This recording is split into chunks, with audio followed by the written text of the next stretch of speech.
السلام علیکم۔ خالد مصطفیٰ کا پیار بھرا سلام اور آداب پہنچے اپنے تمام چاہنے والوں، دیکھنے والوں اور سننے والوں کو۔ میں اپنے پروگرام مناظر کے ساتھ کینیڈا سے حاضر خدمت ہوں، نئی اور تازہ خبریں لے کر حاضر ہوا ہوں۔ میں آپ کا نمائندہ ہوں، عوام کا نمائندہ۔ میں عوام کو حقائق سے آگاہ کروں گا۔ ان جتنے بھی یہ وہ ہیں پارٹی اور ان کے ایجنٹس ہیں، سب جھوٹ بول رہے ہیں، آپ کو بیوقوف بنا رہے ہیں۔ غور سے سنیے گا۔ آج مولانا صاحب کا سب سے پہلے ہم ذکر کریں گے کہ مولانا صاحب اور عمران خان صاحب سب سے زیادہ قصوروار تو عمران خان صاحب ہی ہے نا۔ کل تک تو کسی کے ساتھ بیٹھنے کے تیار نہیں تھے، اور جو اصل ماسٹر مائنڈ ہے مولانا، سب کے پیچھے مولانا تو ہے، تو اس کے ساتھ آپ بات کرنے کے تیار ہو گئے۔ کیوں تیار ہو گئے؟ آپ کا اصول کدھر گیا؟ آپ کی سیاست کا اصول کدھر گیا؟ کیا وہ بالکل ایماندار بن گئے مولانا؟ آپ کو پتہ نہیں ہے کہ انہوں نے کیا کیا؟ ان کے والد صاحب نے بھٹو کو پھانسی لگوائی تھی۔ زرداری کو تو کوئی فکر نہیں ہے، اس لیے اس کا باپ کو تو نہیں پھانسی لگی نا، اس لیے اس کو کوئی انٹرسٹ نہیں ہے۔ انٹرسٹ اگر جو انٹرسٹ والے تھے وہ تو مر گئے بیچارے، ان کا انٹرسٹ کون لے گا؟ ایک بیچاری پوتی ہے اس کی، مجھے اس پہ ترس آتا ہے بہت۔ وہ جو وہ ہے کیا ہوتا ہے، فاطمہ جو ہے، تو اس کا کوئی پوچھنے والا نہیں۔ اتنا ظاہر ہے کہ حال بڑے بڑے لوگ ڈر رہے ہیں، تو وہ بیچاری کیا آئے گی سیاست کے اندر؟ لیکن بات کہیں سے کہیں میں پہنچا رہا ہوں، لیکن میں اب اصل موضوع کی طرف آتا ہوں کہ آپ یہ دیکھیے کہ معاہدہ کرنا یا بات چیت کرنا کوئی برا ایکشن نہیں ہے۔ یہ میں شروع سے کہتا رہا ہوں کہ بھائی آپ بات چیت کریں ہر ایک سے، یہ نہیں کہ صرف خالی آپ مولانا سے ہی کریں، آپ کو تو بہت پہلے کر لینا چاہیے تھا۔ آپ کو اس کے میں اس سے بات نہیں کروں گا، کون ہے وہ؟ نواز شریف، کیونکہ اس نے بہت پیسہ کھایا۔ میں پیس پارٹی سے وہ نہیں کروں گا، اس لیے کہ اس نے بہت پیسہ کھایا۔ میں ایم کیو ایم سے نہیں معاہدہ کروں گا، لیکن کھایا کس نے نہیں مجھے یہ بتایا؟ آپ نے بھی تو کھایا ہے نا۔ آپ نے ان سب سے بس کمپیریزن کر سکتے ہیں، صرف ڈیوریشن کا فرق ہے۔ انہوں نے زیادہ دیر تک کھایا، آپ کو 3.5 سال ملے، بس اتنا سا فرق ہے۔ وہ کھایا آپ نے 90 لاکھ کے جو وہ بنایا نا ہار، وہ لوگ بھولے نہیں ہیں۔ یہ اور بات ہے کہ وقتی طور سے جو ہے نا چالاکیاں آپ کی جو ہے نا وہ بھی نظر آ رہی ہیں، لوگ سمجھتے ہیں۔ اب میں آتا ہوں کہ اس کو مسئلے کو حل بھی ہم کر سکتے ہیں اور اس کو بڑھا بھی سکتے ہیں، یہ میں بعد میں آخر میں بات کروں گا۔ لیکن سب سے پہلے میں بات چیت کی تھوڑا سا اور آگے بڑھاتا ہوں کہ بات چیت کا جو عمل ہے نا وہ اچھا، میرے نزدیک تو اچھا ہے خیر، لیکن کیا بات چیت ان کی نواز شریف صاحب کے ساتھ نہیں ہو سکتی؟ نواز شریف نے کون سا ایسا زیادتی کر دی تھی؟ میں کوئی اس کو فیور نہیں کر رہا، لیکن میں یہ کہہ رہا ہوں ان سب کے اندر اب جو میں نے یعنی کہ بغور جائزہ لیا تمام سیاسی جماعتوں کے اندر، نواز شریف ایز اے شخص سے سب سے اچھی پائی میں نے۔ شریف آدمی، اس نے تو کسی کو گالی نہیں دی، اس کو جس طریقے سے دھکے دے کے نکالا گیا، بے عزت کر کے نکالا گیا، اس کا اتنا حق بھی نہیں ہے کہ وہ چیخے پکارے کہ بھائی مجھے بے عزتی تم نے کی ہے۔ اس کے کیسز اگر کلیئر ہو گئے ہیں تو اللہ کی مہربانی سے تو وہ خوشی بھی نہ منائے کہ وہ میرے کیس جو جھوٹے کیس تھے، یہ آپ کو پتہ ہے نا سارا کیس کا کس طریقے سے یہ جنرل فیض نے جو تھا نا سارا کیس گیم کھیلا تھا، اور یہ پتہ نہیں کہاں سے لے کر آئے تھے کہ اس نے بڑی جائیدادیں بنائی ہیں، حالانکہ جائیدادیں سب نے بنائی ہیں، اور صرف اسی کے خلاف ایکشن ہوا نواز شریف کے، اور کسی کے خلاف نہیں ایکشن ہوا۔ پھر وہ جب ظاہر ہے جب ایک آدمی جو ہے چیخے گا کہ اگر جو ناجائز تم وہ کرو گے، اس کے اوپر کیا کیس بنایا کہ اس کے بیٹے سے تنخواہ نہیں لی۔ بھائی کانٹریکٹ کا اگر آپ کو پتہ نہیں تو میں مجھ سے پوچھ لیں کانٹریکٹ کیا ہوتے ہیں۔ کانٹریکٹ انٹرنیشنل کانٹریکٹس کے اندر جب ظاہر ہے اس کا باپ حصے دار اسٹیک ہولڈر تو تھا، لیکن تنخواہ ظاہر ہے انکم ٹیکس وغیرہ کے چکر ہوتے ہیں، اس کے اندر ضروری ہوتا ہے کہ آپ ایک ہائڈنگ وہ بھی ہوتا ہے، حصے دار بھی ہوتا ہے، تو اس سے کوئی فرق نہیں رہتا۔ آپ کے سے وہ پیسے لینا کوئی جائز تو نہیں ویسے بنتا نا۔ تو یہ صرف ایک قانونی خانہ پوری ہوتی ہے جو کرنی پڑتی ہے، جو انہوں نے کی۔ تو اس سے کہاں سے آپ پکڑیں؟ اصلی چیزیں پکڑیں نا، اصلی چیز تو پکڑتے نہیں ہیں۔ تو خام خواہ کے اندر دوسرے کو ذلیل کرنا، اب اس کے دل میں یہ تو تھا نا کہ میں بدلہ تو لوں گا، یہ تو انسان کا فطری عمل ہے کہ بھائی اگر کسی کے ساتھ اتنا زیادتی کی ہے، عمران خان کا ذرا سی زیادتی ہو جاتی ہے کتنا چیختے ہیں کہ میں یہ کر دوں گا تو میں یہ کر دوں گا، تو اس کو اتنا بھی نہیں حق ہے کیا؟ بھائی ٹھیک ہے، اچھی بات ہے اس کے معاف کر دیا، لیکن میں بات پھر ادھوری رہ جائے گی۔ میں یہ کہتا ہوں دیکھیے اس کی سندھل صاحب نے بالکل صحیح کہا کہ بھائی 80 سیٹیں اس کی تھیں نواز شریف کی، اور 90 ان کی تھیں، دونوں مل کے بنا لیتے، اور جو کمی رہ گئی تھی ایم کیو ایم کو ساتھ ملا لیتے۔ ایم کیو ایم کون سی گندی جماعت ہے؟ ان کے جو بڑوں نے تو بڑی قربانی دی ہیں، وہ تو بہت محب وطن جماعت ہے، کم از کم پیپلز پارٹی سے تو اچھی جماعت ہے، یہ تو میں بتا دوں۔ زرداری کے ڈر کے مارے تو لوگ کچھ کہہ نہیں سکتے۔ بھائی سندھ کے اندر آپ کس دنیا میں بیٹھے ہوئے ہیں؟ سندھ کو جس طرح تباہ برباد کیا گیا ہے، یہ تو آپ کو تو ہوش اڑا جائیں گے عوام کے کیا ہونا ہے. آپ یہ مت سمجھیں کہ یہ سب کچھ ٹھیک ہے، سب کچھ ٹھیک نہیں ہے، بہت گندا کام ہو رہا ہے. اب دوسرا آ جاتا ہے کہ یہ کس طریقے سے صحیح میں سمجھتا ہوں کہ کس طرح صحیح ہو سکتا ہے. اب ایک تو احتجاج کیا انہوں نے بڑا زبردست کل ہفتے کو. اب میں تھوڑا سا عوام کو آگاہ کر دوں اس کے اندر. مجھے کوئی وہ سے نہیں ہے کہ بھئی جو نکلتے ہیں اپنے اس پہ رسک پہ نکلتے ہیں باہر، لیکن اگر وہ پھنس گئے نا 9 مئی والا تو پھر بھی انہوں نے ٹھنڈا کر دیا ہے ابھی تھوڑا بہت. لیکن اب جو وہ ہوگا نا، یہ سمجھ رہے ہیں کہ عمران خان چھٹا دے گا، چھٹا نہیں دے گا، وہ خود ہی چھوٹ جائے تو بڑی بات ہے. اور ان کے ساتھ وہ ہوگا جو اس کے اندر حصہ لیں گے اور توڑ پھوڑ کریں گے کہ ان کی نسلیں یاد رکھیں گی کہ کیا ہو رہا ہے ان کے ساتھ. میں یہ نہیں کہہ رہا کہ نہیں کریں، جائیں بھائی، اپنے بچوں کو بھی لے کے جائیں، سب کو لے کے جائیں، اور کھانا وانا بھی ایک ہفتے کے لیے لے کے جائیں، بلکہ زیادہ ہی لے کے جائیں. مجھے اس سے کوئی فرق نہیں پڑتا. لیکن اس کا ایک لیگل پہلو بھی ہے، اور لیگل پہلو یہ ہے کہ ہمارے جو چیف جسٹس صاحب کو میں بالکل سامنے بات کر رہا ہوں کہ سر آپ، ہم نے تو بڑا آپ کی تعریف بھی کی تھی، نام بھی سنا تھا کہ یار آپ بڑے کمزوروں کے وہ ہیں، حمایتی ہیں. اب کریں نا آپ. اب جب وہ لے کے آئے ہیں آپ کے خلاف، آپ کا پاس کیس لے کر آئے ہیں کہ اس جو الیکشن ہے اس کے اندر بےایمانی ہوئی، میں مانتا ہوں چلو بےایمانی ہوئی، اس کو اس طرح کر لیتے ہیں، بےایمانی ہوئی ہے.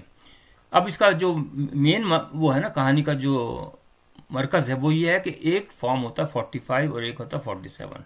45 جو نا آر او جو کے سامنے جو امیدوار ہوتا ہے وہ سائن کرتا ہے، اس کے بعد پھر وہ اس کی بیس پہ ایک تو 45 تو ایک ہی ہوتا ہے نا.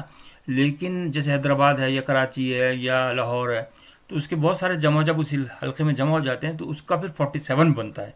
47 کے اندر جو الیکشن کمیشن ہے وہ سارٹ آؤٹ کرتا ہے سارا ڈیٹا جو کہ 45 میں لکھا ہوتا ہے، اس کو ایپس کر کے اور لے کر آتا ہے سامنے، اور اس پر نتائج بنتے ہیں. 45 والا آپ کو پتا ہے نا یہ خبر کہ قریشی صاحب کی بیٹی پھنس گئی، اس جعلی 45 بنایا تھا اور میڈیا نے چھپا لی بات. تو کہنے کا مقصد یہ ہے کہ میں اپنے قاضی صاحب سے ذکر کروں گا، قاضی صاحب آپ سب سے پہلے 45 کو بلا لیں، 45 جو فارمز ہیں نا سب کے آفیشیلی کلیکٹ کر لیں سب سے. یہ تو اس کو حصہ بنا لیں آپ، اس کے جو اس کا جو کیس ہے نا اس پہ حصہ بنا لیں. اس کے بعد آپ منگوائیں الیکشن کمیشن سے 47، اور اس کے اندر ساتھ ساتھ یہ بھی کہہ دیں کہ بھائی اگر اس کے اندر کوئی غلطی پائی گئی کسی طرف سے بھی تو وہ پھر اس کے نتائج زیادہ سنگین ہوں گے ان لوگوں کے لیے جنہوں نے یہ ہیرا پھیری کی ہے نتائج میں یا جس طریقے سے بھی. یہ ایک دفعہ تو آپ کر دیں نا کام صحیح، تاکہ عوام بھی خوش ہو جائے. الیکشن دوبارہ نہیں کرانے کی ضرورت ہے. الیکشن کیوں کرائیں، پیسے کیوں برباد کریں جب اسی سے سارٹ آؤٹ ہو سکتا ہے. آپ کریں تو صحیح نا، آپ تو زیادہ جانتے ہیں مجھ سے بھی. آپ 45 کو سب سے پہلے بیس بنائیں اور سارے نمائندوں کو بلائیں جتنے بھی جن کے ہیں نا الیکشن میں حصہ جنہوں نے لیا، ان کے سارے نمائندوں کو بلائیں جو جو وہاں پہ موجود تھے، بھلے ہی اس میں تھوڑا ٹائم لگ جائے. ان سب کو بلائیں 45، ان سے پوچھیں، ان کے جو ویریفیکیشن کروائیں کہ بھائی ان کے سگنیچر ہیں، یہ موجود تھے وہاں پر نہیں تھے، سارا کچھ پتہ چل جائے گا آپ کو. کوئی ریکارڈنگ بھی ہوئی ہوگی، ہر چیز ہوگی آپ کے پاس. کرسٹل کلیئر آپ فیصلہ کروائیں. اور 45 کی بیس پہ اگر 47 میں تو ظاہر ہے پھر وہ الیکشن کمیشن انوالو ہوگا. تو اگر الیکشن کمیشن انوالو ہوگا تو اس کو پھر آپ نے چھوڑنا نہیں جو کوئی بھی ہو. تو اس طریقے سے ایک مصیبت سے، بڑی مصیبت سے بچ جائیں گے سارے لوگ پاکستانی. لیکن اگر دوسری طرف چلے گا نا یہ جو وہ ہو رہے ہیں، مظاہرے ہو رہے ہیں، یہ پھر باقی صحیح بات ہے کہ یہ 77 کا وہ ہے سارا ایکشن ریپلے ہے. اس کے اندر حصے دار بھی وہی ہیں. آپ دیکھیے مولانا فضل الرحمان جو تھے ان کے والد صاحب نے جو حال کیا تھا بھٹو کا، اصل تو وہ تھے پیچھے. آج اس کا جو حال کریں گے نا عمران خان کا، وہ بھی اس کا بیٹا کرے گا مولانا فضل. ان مولانوں کی شکل پہ مت جائیں. یہ شیطان میں جو دوزخ کے اندر آپ کو سب سے پہلے آدمی نظر آئیں گے نا، وہ اسی طریقے کے موٹے موٹے آدمی نظر آئیں گے. کون کون میں آپ کو بتاتا ہوں. نمبر 1 یہ مولانا فضل الرحمان سب سے گیٹ پہ یہ استقبال کرے گا. اور دوسرا جو شیطان اکبر ہے نیب کا جو ہے، وہ بھی دیکھیں موٹا کالا بدھا، یعنی اس کے اوپر چہرے پہ ایسے نشان پڑے ہوئے ہیں جیسے کسی نے دروں سے مارا. اس کو پہلی شکل اس کی بنا دی ایسی. پھر میجر عادل راجہ دیکھ لیں، موٹا، وہی شکلیں، ان کی شکلیں دیکھ لیں نا آپ، یہ پہچان لیں، اس کو رکھ لیں کہ دوزخ کے اندر یہی لوگ ہوں گے. ان کی حرکتیں دیکھ لیں کہ کل تک تمہیں آرمی نے پالا پوسا، تنخواہیں دیں، سارا کچھ میزر تک پہنچایا، آج تم چلے گئے ہو تو تم احسان فراموشی کر رہے ہو. چلو چپ ہو جاؤ، تم دوسرے طریقے اور ہیں پیسے کمانے کے. تمہیں اتنی وہ اگر ہوتی نا کہ فکر ہوتی عوام کی نا، تو تم یہ ساری چیزیں عوام کے درمیان میں بیٹھ کے کرتے. پاکستان سے نہ جاتے، اپنی بیوی کو کہہ دیتے کہ بھائی میں نہیں جاتا، میں یہیں لڑوں گا جب تک کہ حالات صحیح نہیں ہو جاتے. یہ باہر بیٹھ کے باتیں بنانا. ایک اور وہ ڈاکٹر صاحب ہیں تو وہ جو امریکہ گئے، وہ اصل ماسٹر مائنڈ تو وہی ہیں. انہوں نے تو ان کو پٹی پڑھائی تھی ساری. اصل تو وہ ہے. اس کو بلائیں کسی بھی طریقے سے. میں تو حافظ صاحب کو بھی کہتا ہوں کہ کسی بھی طریقے سے. آپ کی کمزور ہے، گورنمنٹ بھی کمزور ہے، ملک بھی کمزور ہے، ایٹمی صلاحیت تو آپ کے پاس ہے مگر وہ چلانے والے کوئی نہیں ہے اس قابل. تو اس لیے جیسے حالات ہیں ویسے ہی کرنا پڑے گا، ایز از پہ کرنا پڑے گا بھروسہ بھائی. اور کچھ نہیں کر سکتے کہ آپ کم از کم الیکشن دوبارہ نہ کروائیں، کسی صورت میں کروائیں. یہ ان کی کوشش ہوگی. اور عمران خان صاحب کے لیے میرا یہ میسیج ہے کہ آپ کو یہ پھدو بنا رہے ہیں اور یہ اتنا، لیکن وہ آپ بھی ہوشیار ہیں. آپ نے اپنی ماں کا انتقام لینا پاکستان سے، یہ مجھے پتہ ہے. آپ نے قادیانی جو لابی ہے اس کو اوپر لے کر آنا، یہ مجھے پتہ ہے.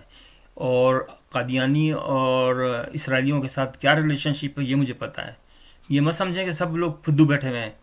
آپ بہت بڑا گیم کھیل رہے ہیں اور اس کے اندر جو ہے نا نتائج آپ کو بھی پتہ ہوں گے کہ اگر ذرا سی مس فائر ہو گیا نا تو بہت برا حال ہوگا. عوام اتنے بیوقوف نہیں، عوام کا خیر نقصان تو ہوگا اس میں بھی، لیکن میں یہ کہتا ہوں ابھی بھی توبہ کر لیں اللہ سے. تو ورنہ پھر یہ جو پوری قوم کو بھگتنا پڑے گا یہ عذاب جو ہے نا. 71 میں بھی ہوا، 47 میں بھی عذاب ہوا. ہم خواہ اسلام کے نام پہ، اسلام کے نام پہ اسلام کو اب تو آزاد ہو گیا نا پاکستان. اسلام اب نافذ کیوں نہیں کرتے آپ؟ مجھے یہ پتہ ہے، بتائیں.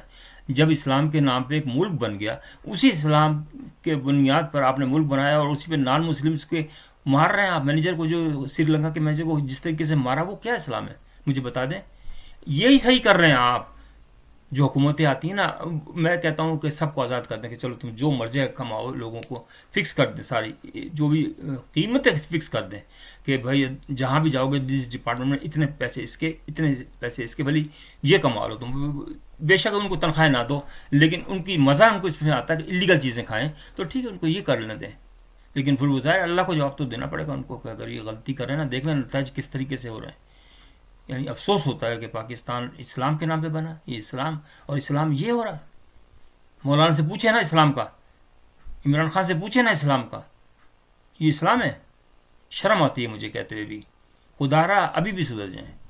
دیکھیے اللہ تعالیٰ بار بار وقت چانس دیتا ہے، تو سدھر جائیں اور اسلام پاکستان کو ایک اچھی ریاست بنا دیں. سب لوگوں پہ فرض ہے یہ. لیکن میں قاضی صاحب سے کہوں گا کہ اس وقت امید کی کرن آپ کی طرف ہے کہ آپ اس کو الیکشن کو سبتاز نہ ہونے دیں، ختم نہ ہونے دیں، اور اس کو کینسل نہ کروانے دیں کسی صورت. اس کو ڈگ آؤٹ کریں کہ کہاں پہ بیماری ہو اور انہیں کو سزا دیں. یہاں سے شروع کریں اور پھر دیکھیں کیسے بھاگے گا ملک تیز رفتار. الیکشن جیسے ہوں کہ بھائی اسی طریقے سے حکومت بناؤ، کوئی انٹرفیئر نہیں، جو مرضی آئے. اور اس کو بھی بتا دیں آپ کیا ہوتا ہے. یہ تو آپ خاموشی سے، میں دیکھ رہا ہوں کہ اخباروں میں آپ کا بیان آ رہا ہے کہ آپ نے اسٹیبلشمنٹ بھی کہا ہے کہ بھائی آپ کا کام ہے حفاظت کرنا، آپ اپنی حفاظت کرتے رہیں اور یہ جماعتیں جو ہیں نا خود ہی کریں گی. تو آپ ان کو سب کو چھوڑ دیں، ان کو کہہ دیں کہ بھائی یہ خود ہی حکومت بنائیں، جس طرح بنائیں، چاہے مولانا کے ساتھ بنائیں یا کسی کے ساتھ بنائیں، ہمیں کوئی اعتراض نہیں ہے. لیکن چلنا چاہیے پہیا جمہوریت کا. تو میرا خیال ہے آج کا اتنا ہی پروگرام کافی ہے. امید ہے کہ آپ کی پسند آیا ہوگا، اور اگر پسند آ جائے تو سبسکرائب بھی کر دیجیے کہ یقیناً. Thank you.